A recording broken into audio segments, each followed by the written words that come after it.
दीप, काय करतोयस तू इथे? वहिनी ऍक्च्युली मला पैशांची गरज होती म्हणून मी 50,000 रुपये घेतलेत मी. तुम्ही सांगाल प्लीज दादाला. ओके. बावळट बेवडा दीप. त्याने स्वतःच गळफास स्वतःच्या गळ्यात टाकलाय आणि त्याची दोर माझ्या हातात आणून दिली आहे. आता बघच तो दीप गायकवाड कशी ती दोर हळू हळू हळू आवळते मी ते.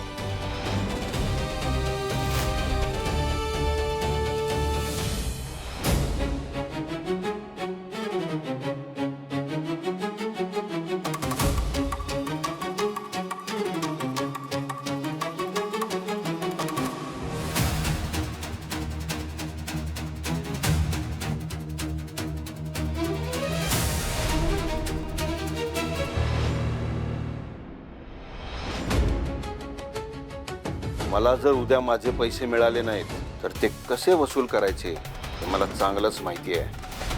उद्या 50,000 रुपये कुठून आणून देऊ?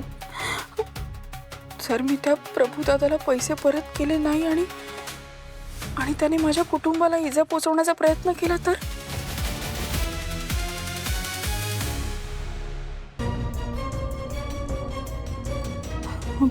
मनोज,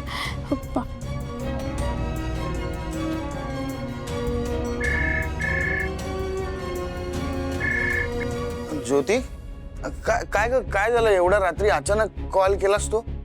मनोज, मला 50,000 रुपये हवे होते. खूप अर्जंट आहे रे. म्हणजे हे बघ, मी तुला आठवड्यात 2 आठवड्यात देते, म्हणजे प्रयत्न करते लवकरात लवकर द्यायचा.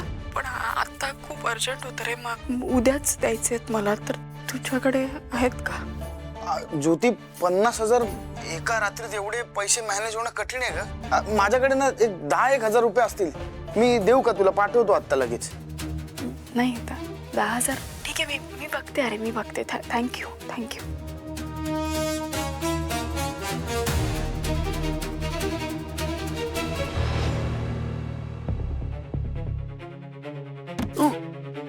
अगं बाई, एवढे पैसे? काय रे, एवढे पैसे घेऊन कुठे चाललास रे तू बाळा?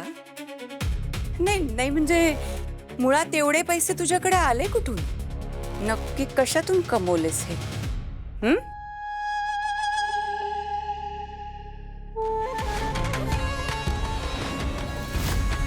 सुभद्रा काकू, छान दिसते हो तुम्ही. नाही म्हणजे काय भानगड आहे?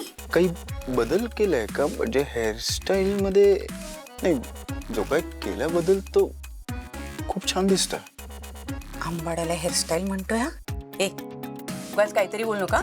नेहमी सारखे केस बांधलेत. नाही, मी खरंच बोलतोय. ऍक्च्युली तुम्ही हा जो भांग आहे तो नेहमी राईट साईडला काढता ना, तो बरोबर आज लेफ्ट साईडला घेतल्यामुळे एवढीशानी एवढा फरक पडू शकतो. आश्चर्य आहे. मी या बाजूला काढते मी बांग, पण मी फणी तर नेहमी अशी. उगाच काहीतरी बोलू नको हा. नेहमी सारखे मी असे केस घेतले आणि हे असे बांधले. उगाच काय असं तुम्हाला वाटतंय? मी 1 मिनिट इकडे बघा. हा, थोडं इकडे. नाही, या साईडला. इथे सुभद्रा काकू, हा टवका दिसताय. टवका काय? खरंच छान दिसते मी. छान अफलातून दिसताय. ती ऍक्ट्रेस काय तिचं माधुरी वरनं काहीतरी नाव होतं. श्रीदेवी तिने पण असंच एकदा बांधले. या सगळ्या फेल आहेत तुमच्या समोर. सुभद्रा काकू, मला विश्वासच बसत नाही तुम्ही इतके छान दिसू शकता. काय? नाही म्हणजे फक्त हेअरस्टाईल मध्ये एवढासा बदल केल्याने एवढं. हे बघा, तुम्हाला माझ्या बोलण्यावर विश्वास नसेल ना? असं काही नाही. नाही, पण तुम्ही खरंच आरशात जाऊन बघा. तुम्हाला माझं म्हणणं पटेल. आरशा? खरंच. तू म्हणतोस तर बघते मी, पण खरं सांगू का, मी असं वेगळं असं काहीच केलं नाहीये रे. मला असं वाटतं मी फक्त असे जरा वेगळं वळण घेतलं. हा गेला. अगं यानेच वेगळं वळण घेतलं. राहू दे, आरशात बघते. अरे यार खूप झोप येते, अभ्यास पण कम्प्लीट करायचंय. एक काम करते, कॉफी बनवते.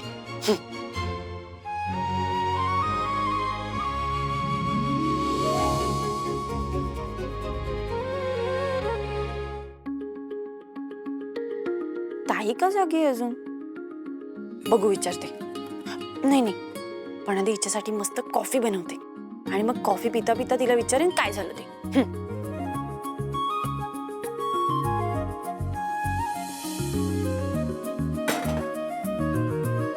एवढ्या रात्री कोण आहे किचन मध्ये?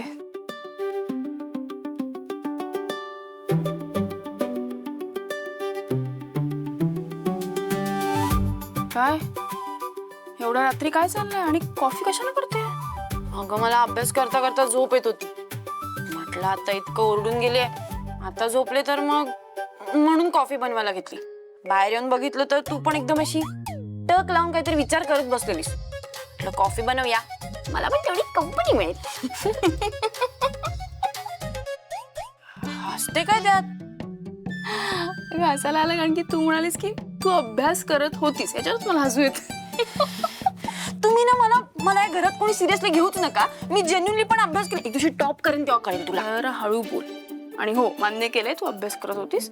कर लवकर कॉफी. आले. अरे सरप्राईज. नाही दादा, ऍक्च्युली मी अरे मला सरप्राईज हवंय. सरप्राईज.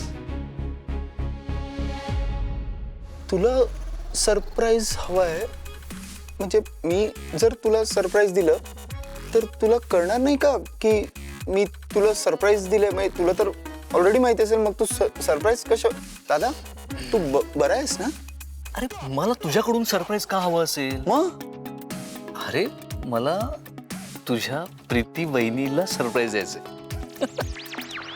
घ्या, केवढं कन्फ्युज केलंस मला. हं. सरप्राईज चांगलं ना, म्हणजे का सरप्राईज का द्यायचा तिला? अरे काय झालं, काल त्यांनी माझ्यासाठी पाणीपुरीचा बेत केला होता. इकडे स्टॉल लावला होता. हो. आणि मला खूप भारी वाटलं रे. म्हणजे एवढं कोण करतं ना. मग मला असं वाटलं की त्यांनी आपल्यासाठी एवढं काय काय केलं, म्हटलं आपण पण त्यांच्यासाठी काहीतरी केलं पाहिजे ना. अर्थात केलं पाहिजे. पण ते काय काल जो पत्राचा विषय बघून माझा जरा मूडच खराब झाला. दादा तू त्याच्याबद्दल विचार नको करू. असं काय करायचं ते मी आणि सुलू बघून घेऊ.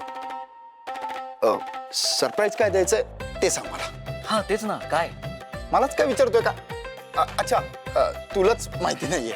ठीक आहे, मला एक सांग, तुझ्या डोक्यात काय चालू आहे? बरंच काय काय चालू आहे. हा, म्हणून तर तुझ्याकडे आलो ना मी आयडिया विचारायला. तू सांग ना. तुझ्याकडे आयडियाच नाहीये मग दादा. जेव्हा आपल्याकडे आयडिया नसते ना, तेव्हा आहे ना समोरच्याला जाणीव करून द्यायची नाही की आपल्याकडे आयडिया नाहीये. हा म्हणजे सोपं आहे. इकडे